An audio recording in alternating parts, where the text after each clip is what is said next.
बिस्मिल्लाहिर्रहमानिर्रहीम। Dear students, you are welcome in knowledge exchange. Students, आज की इस वीडियो में हम यूनिट नंबर 15 इलेक्ट्रोमैग्नेटिज्म के मल्टीपल चॉइस क्वेश्चन सोल्व करने जा रहे हैं। Question number 1 is if magnetic field in a conductor passing perpendicularly through cardboard is anti clockwise then direction of current in it due to free electrons is.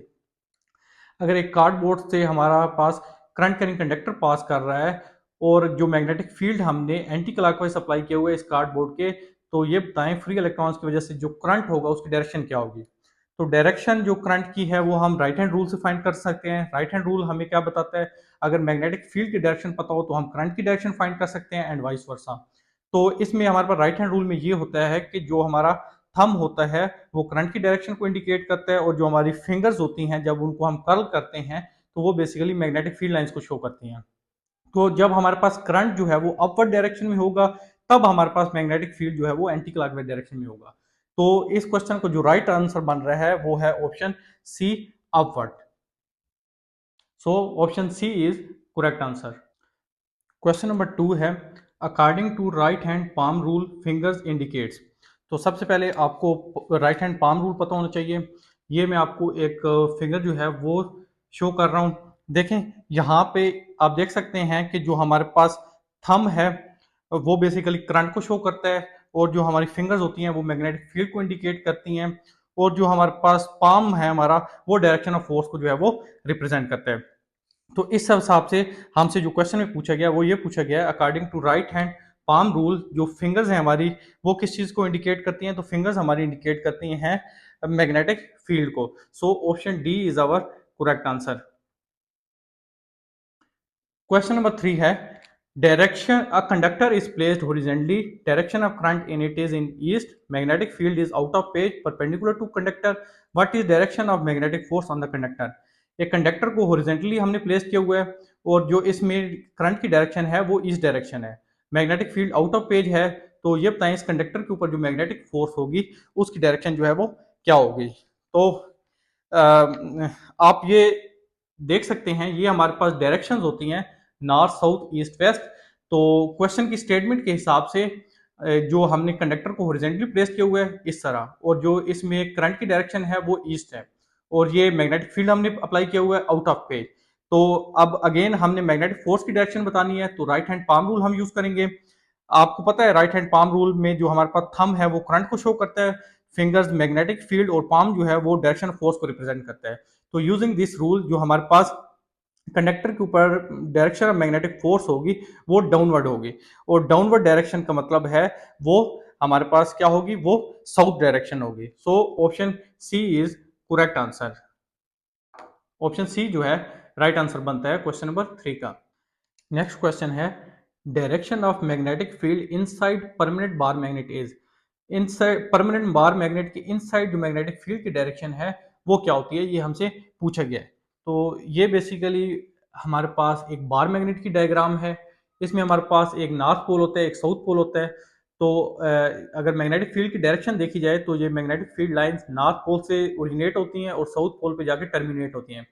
लेकिन चूंकि उसने हमसे inside bar magnet पूछा है तो इनसाइड की अगर बात की जाए तो देखें आप देख सकते हैं कि जो मैग्नेटिक फील्ड की डायरेक्शन है वो साउथ से नॉर्थ की तरफ है। तो इस हिसाब से इस क्वेश्चन को जो राइट आंसर बनता है वो बनता है from south to north, option B. Question number 4 is which of following parts is responsible for DC motor coil to rotate in one direction. जो हमारे पास डीसी मोटर कॉइल होती है वो एक डायरेक्शन में रोटेट करती है।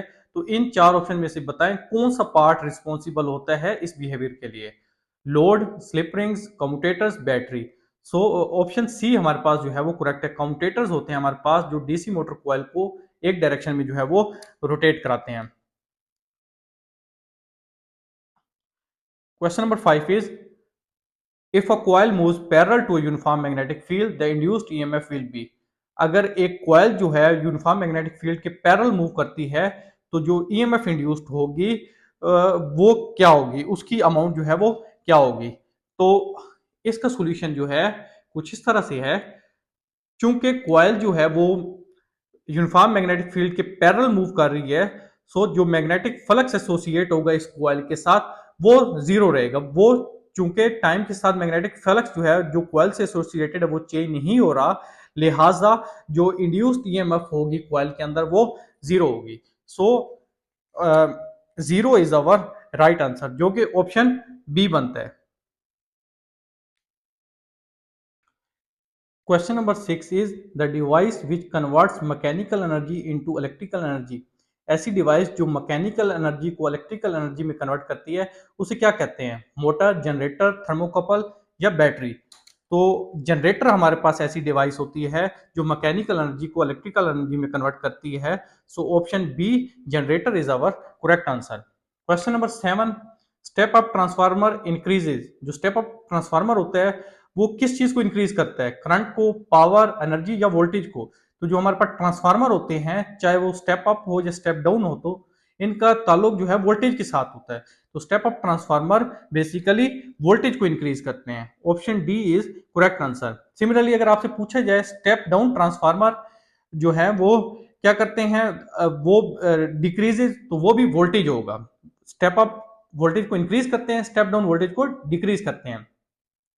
Question number 8 is what is output of step up transformer having turns ratio 1:50 if 50 volt DC is applied at its primary coil?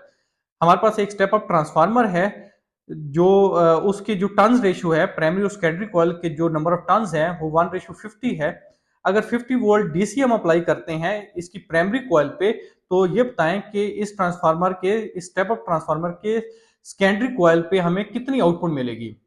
ये बहुत इंपॉर्टेंट एमसीक्यूज है, बहुत ट्रिकी है, कंसेप्चुअल बेस्ड है।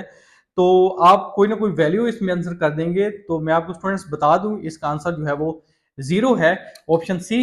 अब इसको बेशक मैं आपको जरूर इसको एक्सप्लेन करता हूं कि ये जीरो कैसे आता है।